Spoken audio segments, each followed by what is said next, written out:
I'm Mary Lynn Ralph, and I'm the founding director of the Effective Team Dynamics Initiative. Today, we're going to do a strengths debrief, and we will answer two of the most common questions that we get about the Clifton Strengths Assessment and why we use it. Since you have already taken the Clifton Strengths Assessment or the Clifton Strengths for Students Assessment, you have access to three reports. The first one was the thing that popped up on the screen right after you finished the assessment. It was a 2-sentence description.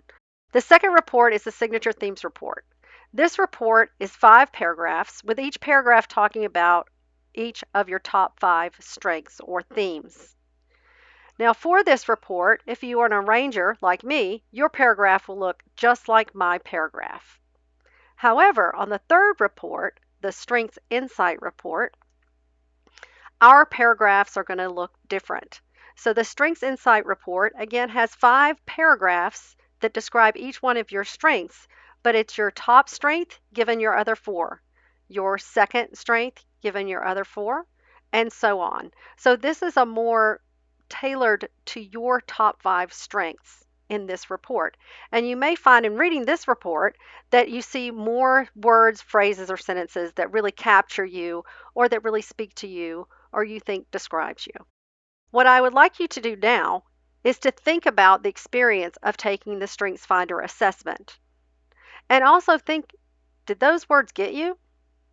How does that theme look on you versus someone else? Pause the video here and think about these questions. You may reflect with yourself, or you might want to discuss it with others that are with you.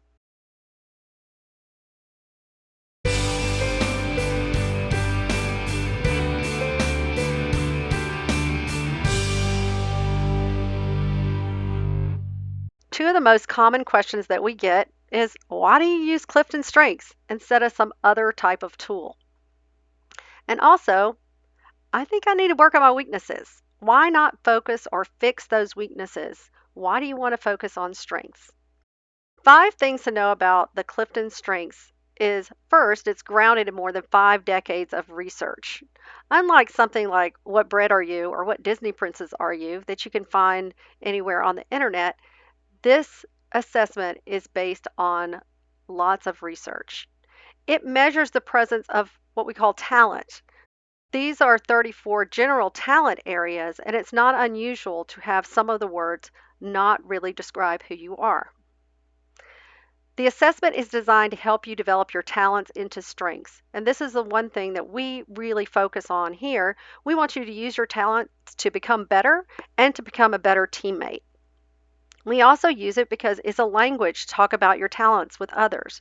When I say I'm an arranger to someone or I have positivity, when we can use this common language, it will allow us to understand each other better, understand our diversity, and use our talents to help each other.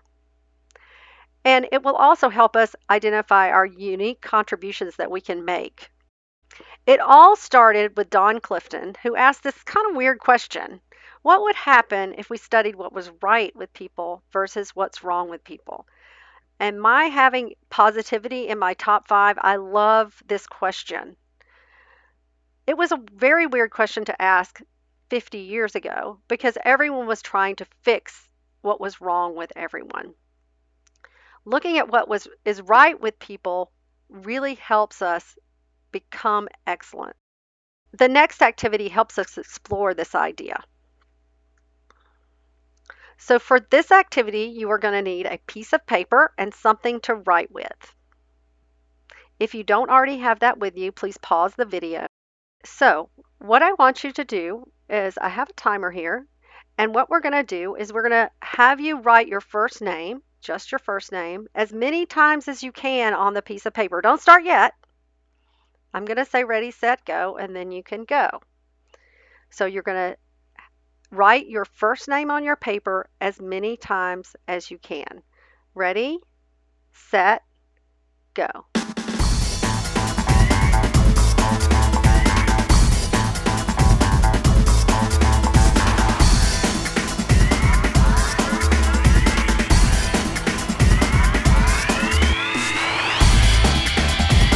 Okay, stop.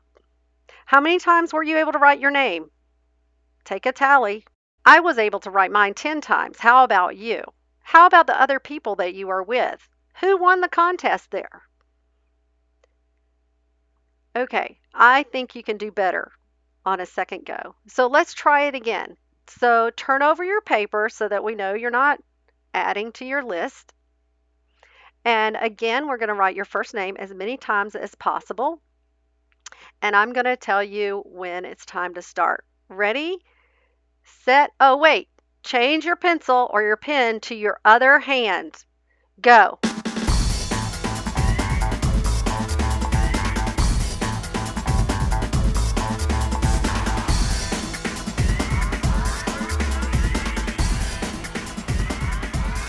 Stop. Did that seem to go faster that time?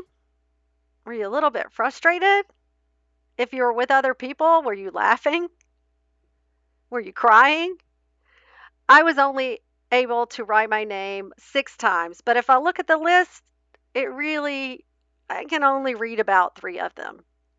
So take a moment, take a tally of the ones that you can actually read your writing. You might want a friend to look to make sure that they can read it. How many times were you able to write your first name?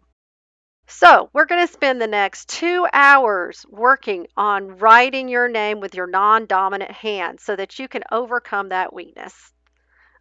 Obviously, that I'm not being serious there. What we observe when we do this activity in person is that there's a lot of frustration. You have to concentrate to really write with your non-dominant hand. Unless you're, of course, the one person in the room who can write quite well with both hands. Most of us don't have that talent. So if we worked really, really hard on our weakness, we worked really, really hard writing with our non-dominant hand, we would get a little bit better, but it would still be difficult to read my writing. We would never be excellent at writing with our non-dominant hand. What we know from the 50 years of research is that we can work on our weaknesses if we're trying to avoid failure, but working on our weaknesses never leads to excellence. Working on your strengths, however, does lead to excellence. Gallup surveyed 2.1 million individuals. They looked at employees who received strengths-based development and those that did not. They saw a performance increase, an engagement increase, and a profit increase in those that received the strengths-based development. Not only this, there was a decrease in safety incidents and there was a decrease in attrition. So they didn't lose their really good people. Learning more about your strengths makes you more self-aware, but we can also use that to work better in teams. And in these teams, we all have instinctive ways of behaving. We know that people are different and they contribute in different ways, in very diverse ways, to the team. And we also know that if we can use these talents, our greatest talents, our top 5, and that other people in our teams can use their top 5, we can have great opportunities and great success with our teams. Gallup refers to this process.